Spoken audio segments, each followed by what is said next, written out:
नमस्कार दोस्तों। काफ़ी दिनों के बाद मैं एक जो सीरीज़ स्टार्ट किया था उसको रीस्टार्ट कर रहा हूँ, जो था वर्ल्ड मैप सीरीज़। आपका काफ़ी प्यार मिला था, बहुत प्यार मिला था वर्ल्ड मैप सीरीज़ को।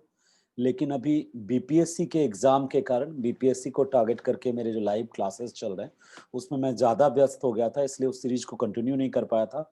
अब मैं रोज़ एक-एक वीडियो करके जो वर्ल्ड मैप सीरीज़ था मेरा उसके लिए और जो दूसरा जो फिजिकल ज्योग्राफी का सीरीज है उसके लिए रोज एक-एक वीडियो मैं डाल दिया करूँगा, ताकि जो लोग बीपीएससी को टारगेट नहीं कर रहे हैं और मेरे चैनल के सब्सक्राइबर हैं, उनको वर्ल्ड मैप सीरीज और फिजिकल ज्योग्राफी की क्लासेस लगातार रेगुलर मिलती रहे।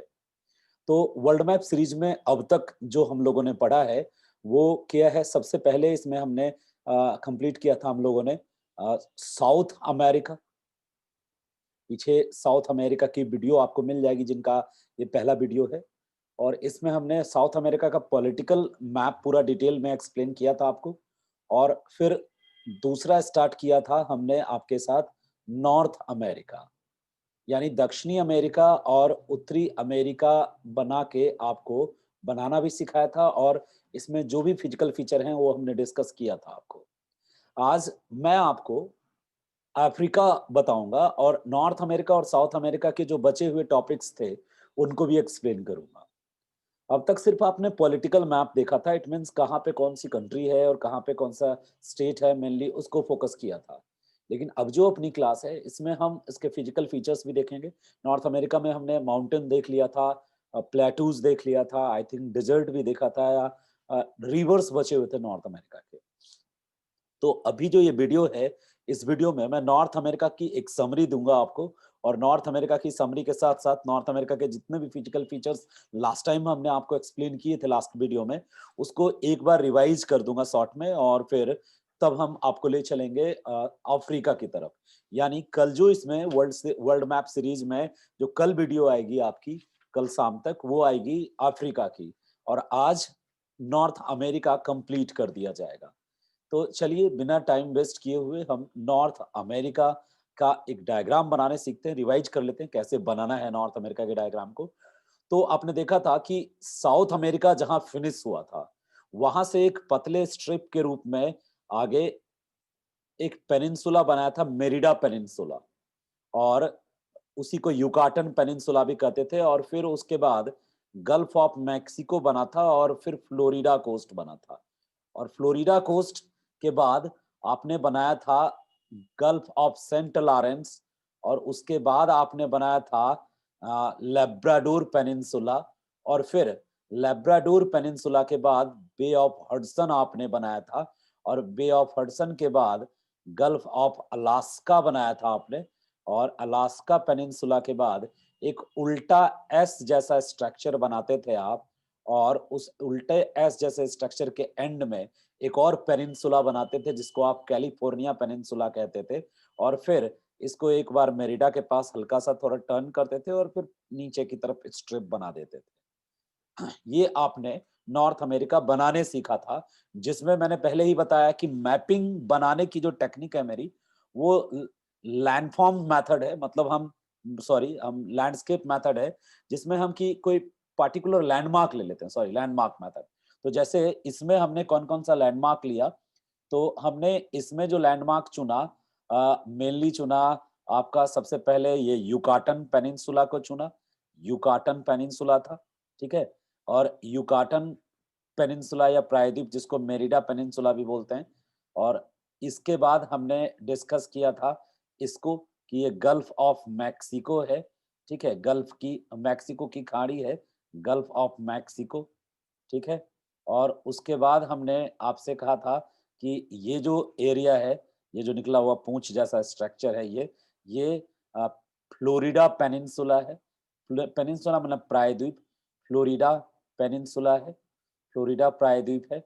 और उसके बाद आपको मैंने एक क्रम से देखा जाए तो पहले युकाटन है, फिर गल्फ ऑफ मैक्सिको है, फिर फ्लोरिडा है और ये जो पतली पट्टी है इसको मैंने बताया था कि ये पनामा स्ट्रिप है। पीछे के वीडियो में आप जाके देखेंगे शुरुआती दौर में मैंने अपना ये चैनल इसी से शुरू किया था, वर्ल्ड मैप सीरीज से ही। और एक बार फिर मैं इसको पूरा करना चाहूंगा, किसी भी प्रोजेक्ट को अधूरा नहीं छोड़ूंगा, सबको पूरा करूंगा। तो ये पनामा पट्टी है, पनामा स्ट्रिप है, यहाँ पे पनामा नाम का देश है, और फिर युकाटन पेनिनसुला, फिर गल्फ ऑफ मैक्सिको, फिर फ्लोरिडा प्रायद्वीप, और उसके बाद ये जो कटा फटा कोस्ट है, ये गल्फ ऑफ सेंट लॉरेंस है। गल्फ ऑफ सेंट लॉरेंस का मतलब हो गया कि ये यहाँ एक सेंट लॉरेंस नदी आती है, और वो सेंट लॉरेंस नदी यहाँ आके खाड़ी बनाती है, गिरती है, इसको गल्फ ऑफ सेंट लॉरेंस कहते हैं। और ये जो एरिया है, ये इसको लैब्राडोर पेनिनसुला बोलते हैं।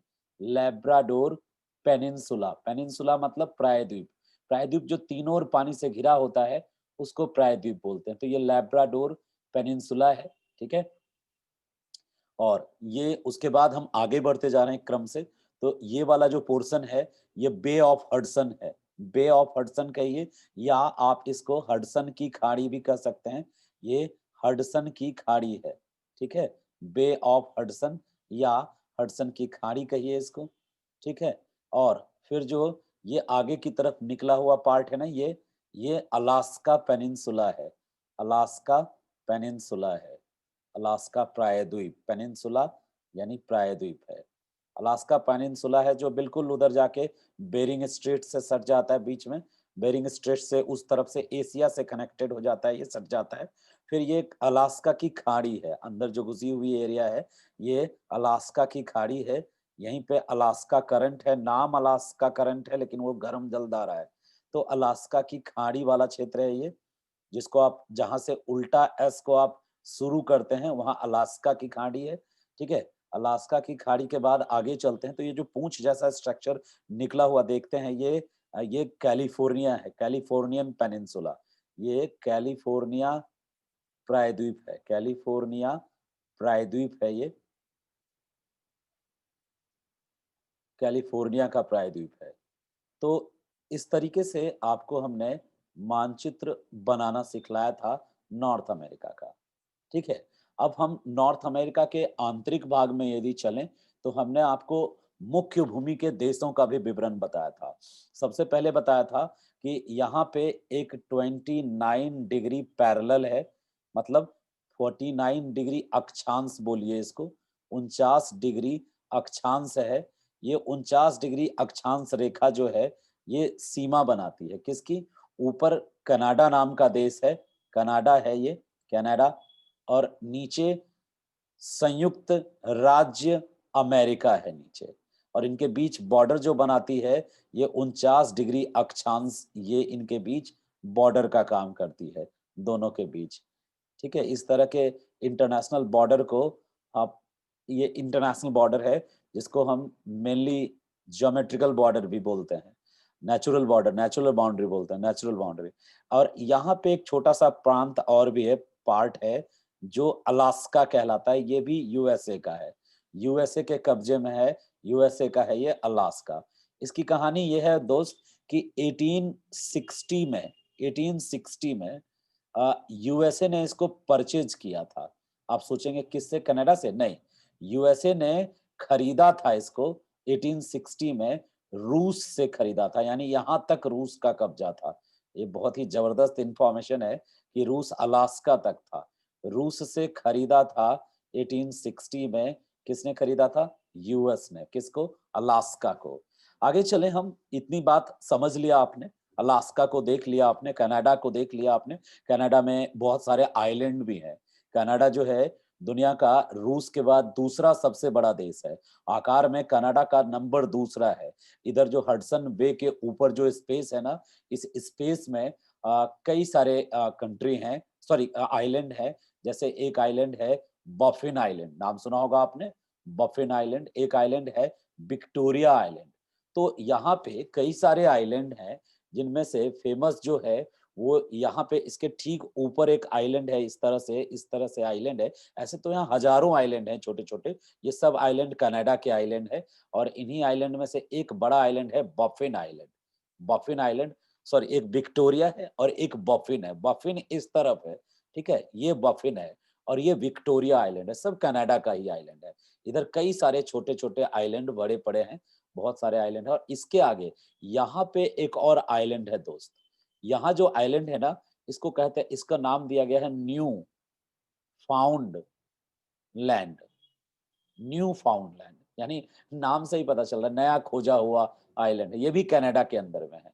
न्यू फाउंड लैंड जो है ये भी कनाडा के अंदर में। तो कनाडा काफी बड़ा देश है। और इसके आगे जब आप और जाएंगे ना, थोड़ा दूर और आगे, तब आपको ग्रीनलैंड मिलेगा। ग्रीनलैंड काफी नजदीक है कनाडा के। ग्रीनलैंड जो है काफी नजदीक है। और जो ये न्यू फाउंड लैंड है, ये मत्स्य उत्पादन के लिए यानी फिश के प्रोडक्शन के लिए बहुत फेमस है। क्योंकि यहाँ इस तरफ से एक जलधारा आती है, ठंडी जलधारा, करंट आती है इस तरफ से। ये जो करंट आती है इधर से, ये करंट जो होती है इसका नाम है लैब्राडोर करंट। ये ठंडी जलधारा है। ठंडी जलधारा आती है इधर से ध्रुव के तरफ से, जो भी पोल के तरफ से, पोल साइड से जो भी जलधारा आएगी वो ठंडी ही होगी। तो इधर से समुद्री जलधारा आती है, ठंडी जलधारा, नाम है लैब्राडोर करंट। ठीक है, इस करंट का नाम क्या है? Labrador current. और इस तरफ से नीचे से एक जलधारा आती है जो इस तरफ से आती है, यहाँ से एकदम इस तरफ से आती है। ये जो जलधारा आती है आगे, ठीक है, आगे ऐसे जाती है। इस जलधारा, इस करंट का नाम है, समुद्री धारा का नाम है gulf stream current. Gulf stream current. तो जो गल्फ स्ट्रीम और लैब्राडोर, ये गर्म जलधारा है। गल्फ स्ट्रीम कैसी जलधारा है? गर्म जलधारा है। ठीक है, तो जब गल्फ स्ट्रीम जलधारा, गर्म जलधारा, और लैब्राडोर जलधारा न्यू फाउंडलैंड के पास टकराती है तो क्या होगा बताइए? ठंडी जलधारा का तापमान कम है और गर्म जलधारा का तापमान ज्यादा है। ठीक है, ठंडी जलधारा का तापमान कम है, गर्म का ज्यादा है। जब ये दोनों एक दूसरे से टकराती है जलधारा, तो यहाँ पे बहुत ज्यादा क्या पैदा होता है? बहुत ज्यादा धुंध पैदा होता है, कोहरा पैदा होता है, कुहासा पैदा होता है, फॉग पैदा होता है। और फॉग इतना पैदा जनरेट हो जाता है कि विजुअलिटी, विजुअलिटी मतलब दृश्यता, दिखाई देना बंद हो जाता है, विजुअलिटी जीरो हो जाता है। तो ह्यूमन इंटरफेरेंस कम होता है। विजुअलिटी लो होता है तो ह्यूमन इंटरफेरेंस यानी कि मानव हस्तक्षेप भी कम होता है। और जब मानव हस्तक्षेप कम होता है, विजुअलिटी भी कम होता है, और गर्म और ठंडा जलधारा मिलने से टेम्परेचर अनुकूल हो जाता है, टेम्परेचर, तापमान ऑप्टिमम हो जाता है। तो ये 100% ऑप्टिमम कंडीशन होता है फिश के लिए। यहाँ पे जो मछलियां हैं वो यहाँ पे ब्रीडिंग करती हैं, मतलब जनन करती हैं, और बहुत ज्यादा मछलियां यहाँ पे पैदा होती है।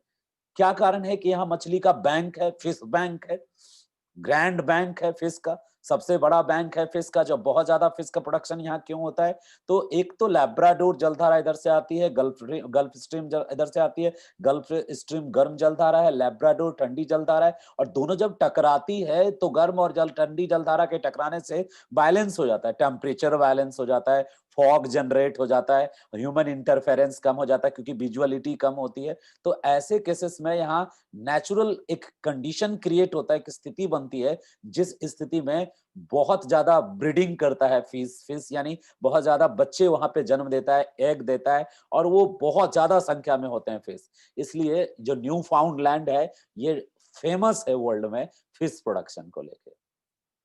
तो ऊपर आपने अलास्का देखा था जो 1860 में यूएस ने रसिया से खरीदा था। फिर आपने कनाडा देख लिया, कनाडा के बाद यूएसए, और जो यूएसए का पार्ट है वो यहाँ तक है, मतलब कैलिफोर्निया मैक्सिको का हिस्सा है निचला पार्ट। और जो यूएसए है वो इस तरह से यहाँ तक का पार्ट यूएसए में आता है। यूएसए और मैक्सिको के बीच बॉर्डर बनाती है एक नदी, नेचुरल बॉर्डर बनाती है वो नदी, नाम है रियो ग्रांडे। आधा बॉर्डर डेजर्ट से बनता है, यूएसए और मैक्सिको, यहां तक मैक्सिको है। तो यूएसए और मैक्सिको, मैक्सिको का नाम आपने सुना होगा। यूएसए और मैक्सिको के बीच आधा बॉर्डर तो डेजर्ट बनाता है, यहाँ सोनोरान डेजर्ट और मोजाब डेजर्ट है। सोनोरान मरुस्थल और मोजाब मरुस्थल है, और दूसरा आधा डेजर्ट बना देता है रियो ग्रांडे। डेजर्ट में भी ट्रंप ने दीवार बना दी ताकि पार करके कोई ना आवे, लेकिन नदी का क्या करे? नदी पार करके लोग आ जाते हैं। बीच में एक घटना घटी थी कि एक जो यूएसए में घुसना चाहते थे पिता, वो बच्ची को लेके पार कर रहे थे, दोनों बह गए थे तो उनकी लाश मिली थी। काफी मतलब रियो ग्रांडे नदी तब न्यूज में आई थी। यहाँ पे रियो ग्रांडे नदी है, नाम है रियो ग्रांडे। रियो ग्रांडे नदी नाम है जो किसके बीच बॉर्डर बनाती है, किसके बीच? यूएसए और मैक्सिको के बीच बॉर्डर बनाती है। ठीक है, यूएसए का जो ये वाला पार्ट है, नीचे लटका हुआ पार्ट है, इसका नाम फ्लोरिडा है, फ्लोरिडा। और फ्लोरिडा में ही एक बीच बड़ा फेमस है, मियामी बीच फेमस है फ्लोरिडा के पास।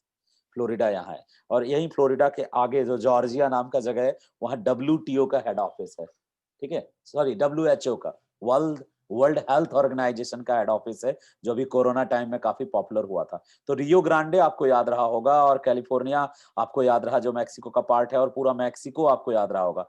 कभी मैक्सिको भी यूएसए के अंदर आता था, बाद में मैक्सिको यूएसए से अपने को अलग कर लिया। अभी मैक्सिको एक अलग कंट्री के रूप में एस्टेब्लिश है, लेकिन जब से मैक्सिको यूएसए से अलग हुआ, तो तब से उसका जो डेवलपमेंट का जो दर था, विकास का जो दर था, वो कम हो गया पहले की तुलना में। खैर, जो यूएसए है एक ओपन फेडरल सिस्टम है। पीछे के वीडियो में हमने ये सब डिस्कस किया है, इसलिए मैं थोड़ा यहाँ शॉर्ट में निकलना चाहूंगा। काफी दिन तक ये वर्ल्ड मैप सीरीज रुका रहा, तो मैं इसको एक बार रीस्टार्ट करना चाहता था, इसलिए मैंने अमेरिका से स्टार्ट किया। और आपको आगे ले चलूं, हम यदि आगे ले चलें, तो यहाँ पे एक छोटा सा देश है, इसका नाम है बेलीज। और इसके पैरेलल में इस तरफ जो बड़ा सा देश है, इसका नाम है गुआटेमाला। यानी इस देश का नाम जो है वो है गुआटेमाला। और उस साइड से जो देश है, इसका नाम है बेलीज। बेलीज। अब फिर वैसे ही नीचे दो देश है। एक जो देश है उसका नाम है, इस तरफ जो है, इसका नाम है होंडुरास। होंडुरास नाम है देश का। ठीक है। और दूसरी तरफ जो देश है इधर, इसका नाम है वो होंडुरास के साथ इस तरफ एल सल्वाडोर। El Salvador. ये सब सेंट्रल अमेरिकी कंट्रीज हैं और ज्यादा विकसित नहीं है। वे एल सल्वाडोर। उसके बाद एक देश है जिसका नाम है निकारागुआ। नाम सुना होगा आपने, निकारागुआ। ये सारे देश ना फुटबॉल में बड़ा पॉपुलर होंगे। होंडुरास हो गया या निकारागुआ हो गया। उसके नीचे कोस्टा रिका है। कोस्टा रिका भी आपने सुना होगा, कोस्टा रिका। और सबसे नीचे जो है वो पनामा है। यानी कोस्टा रिका के सबसे नीचे यहाँ का है, क्या है? पनामा। और यही पनामा जाके कोलंबिया, साउथ अमेरिका की कोलंबिया से कनेक्टेड हो जाता है और साउथ अमेरिका से जुड़ जाता है। तो पनामा एक तरह का एस्थमस भी है। जब दो बड़े भूखंड को एक पतली सी भूखंड की पट्टी जोड़े तो उसको एस्थमस कहते हैं, एस्थमस। तो ये एक एस्थमस भी है पनामा। तो ये तो मुख्य भूमि के सारे भूभाग थे। हमने आपको यहाँ पे जो आइलैंड कंट्रीज हैं, जो गल्फ ऑफ मैक्सिको के बाद वाला जो कैरिबियन सी आता है, कैरिबियन सी में जो कैरिबियन आइलैंड्स हैं, उन आइलैंड्स को भी आपको डिटेल में बताया था पिछले क्लास में। मैंने बताया था कि यहाँ पे क्यूबा नाम का देश है, और उसके ठीक नीचे जमैका नाम का देश है। फिर बताया था कि डोमिनिकन रिपब्लिक और हैती, आधे में हैती है और आधे में डोमिनिकन रिपब्लिक है। ये हो गया क्यूबा, ये हैती, ये डोमिनिकन रिपब्लिक, ये जमैका। और फिर मैंने छोटे से आइलैंड बताए थे, प्यूरोटिको है, बारबाडोसा है, बाराबोसा है, एंटीगुआ है, और बहुत सारे छोटे-छोटे आइलैंड हैं आगे। ठीक है। और उसके बाद लास्ट में मैंने बताया था दो छोटे आइलैंड का नाम, जिसका नाम था ट्रिनिडाद एंड टोबैगो। तो ये तो political map of north America था, जो हमने पिछले क्लास में आपके साथ डिस्कस किया था। ठीक है। और एक बार फिर से मैंने रिवाइज कर दिया, ताकि काफी दिन एक गैप हो गया था पढ़ाया हुआ, तो एक बार फिर से रिवाइज किया। अब हम इसी नॉर्थ अमेरिका को समराइज तरीके से, इसका जो physical map of the north America है, कहाँ कौन सा माउंटेन है, कहाँ कौन सा प्लेटू है, कहाँ कौन सा आइलैंड, आइलैंड तो हम आगे बहुत डिस्कस कर चुके। तो mainly mountain, plateau, desert, mountain, plateau, desert और रिवर्स और लेक्स। यानी अब चार चीज जो है, इसको आप एक बार रिवाइज करेंगे, और फिर ये पूरा नॉर्थ अमेरिका का पार्ट जो है फिनिश हो जाएगा। Basically part, basic part finish हो जाएगा। तो यदि हम डायग्राम को एक बार फिर से देखें, तो ये हो गया कौन, मेरिडा पेनिनसुला, और ये हो गया जिसको युकाटन बोलते हैं, युकाटन पेनिनसुला, और ये हो गया फ्लोरिडा, और ये हो गया आपका कौन, गल्फ ऑफ सेंट लॉरेंस, ये हो गया लेब्राडोर पेनिनसुला, और ये वाला पोर्शन हो गया बे ऑफ हडसन, और ये हो गया क्या, अलास्का, और ये अलास्का पेनिनसुला, और ये अलास्का की खाड़ी, और ये एस जो बनाया मैंने, ये कैलिफोर्निया, और ये कैलिफोर्निया के बाद ये वाला पट्टी जो आपको मैंने बोला था, पट्टी। अब हमें देखना क्या है, फिजिकल मैप देखना है। फिजिकल मतलब कहाँ पे कौन सा माउंटेन है, कहाँ पे कौन सा माउंटेन के साथ साथ हमें ये भी देखना है कि कहाँ पे कौन सा प्लेटू है, कहाँ कौन सा डेजर्ट है। तो वन बाय वन करके चलते हैं। सबसे पहले माउंटेन देखते हैं। तो यहाँ पे एक माउंटेन है, यहाँ पे इसका नाम है ब्रुक्स, ठीक है। और यहाँ एक माउंटेन है, इसका नाम है मैकेंजी। यहाँ एक माउंटेन है, इसका नाम है अलास्का। तो अलास्का, ब्रुक्स और मैकेंजी हमने देख लिया। फिर इसके किनारे-किनारे एक माउंटेन सीरीज ऐसे गई किनारे-किनारे, किनारे वाली माउंटेन सीरीज को कहते हैं कोस्टल, कोस्टल माउंटेन सीरीज। और एक इसके बीच से गई माउंटेन्स के पैरेलल में, इसका नाम है कास्केड माउंटेन सीरीज। और एक जो है वो बिल्कुल यहाँ से गई और नीचे तक चली गई यहाँ, इसका नाम है रॉकी माउंटेन सीरीज। और यहाँ पे एक छोटी सी माउंटेन सीरीज है जिसका नाम है सियरा नवेदा माउंटेन सीरीज है। एक सियरा माद्रे ऑक्सीडेंटल है, एक सियरा माद्रे ओरिएंटल है, ये माउंटेन है। और छोटे-छोटे माउंटेन इस तरफ और भी हैं। फिर इस तरफ हमने जो माउंटेन्स डिस्कस किया था कि सबसे पहले ब्लू रिज है, फिर अपलेशियन है, फिर अल्गनी है। पीछे के वीडियो में ज़रूर देखिएगा, ये ब्लू रिज है, अपलेशियन है और फिर ये अल्गनी माउंटेन है। और यहाँ पे ऊपर, यहाँ नेट्रेडेम माउंटेन है, यहाँ नेट्रेडेम माउंटेन है। और एक माउंटेन ऊपर ऊपर भी है जिसका नाम है अ टॉर्नगेट माउंटेन। एक माउंटेन है बिल्कुल लेब्राडोर के माथे पे है, टॉर्नगेट माउंटेन। तो अब ना इन माउंटेन्स का नाम एक बार ये देख लेते हैं, उसके बाद हम देखेंगे माउंटेन्स का नाम एक बार देख लेते हैं। और फिर हम देखेंगे इसी माउंटेन में दूसरा प्लेटूज को देखेंगे। तो इस माउंटेन का नाम क्या था? इस माउंटेन का नाम था ब्रुक्स, ब्रुक्स माउंटेन। और जो ये माउंटेन था इसका नाम क्या था? इसका नाम था मैकेंजी। नदी भी है इस नाम से और पर्वत श्रेणी भी है, मैकेंजी पर्वत श्रेणी। ये जो माउंटेन था इसका क्या नाम था? अलास्का पर्वत श्रेणी, अलास्का रेंज, अलास्का माउंटेन। और ये जो माउंटेन किनारे में जो माउंटेन है इसका नाम क्या है? कोस्टल, कोस्टल पर्वत श्रृंखला, कोस्टल। आप इसको कोस्टल ही याद रखेंगे या तटीय, तटीय, कोस्टल पर्वत श्रेणी।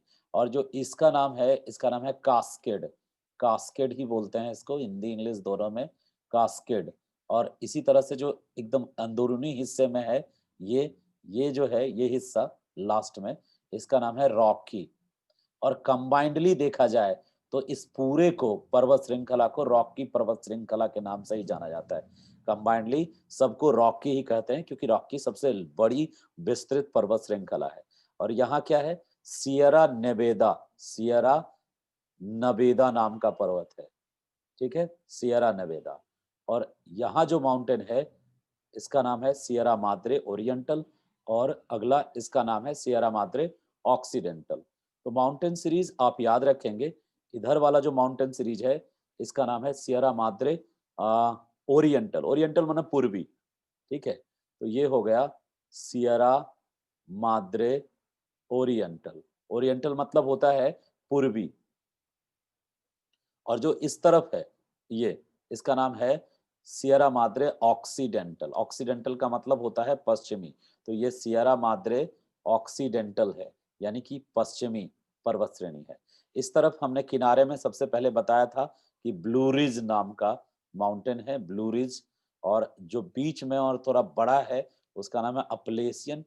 पूर्व पूर्वी तट यानी कि ईस्टर्न कोस्ट पे जो माउंटेन सीरीज है ना, ये माउंटेन सीरीज थोड़े मतलब ज्यादा पुराने हैं और पुराने होने के कारण इस माउंटेन सीरीज का हाइट कम है, ठीक है, पठार की तरह बदल गए हैं ये। और जो लास्ट में उधर है उसका नाम है अलगनी, अलगनी माउंटेन सीरीज। अलगनी, ब्लू रिज और अपलेशियन समझ गए होंगे। ये जो माउंटेन सीरीज है इसका नाम है नॉट्रेडम, नॉट्रेडम।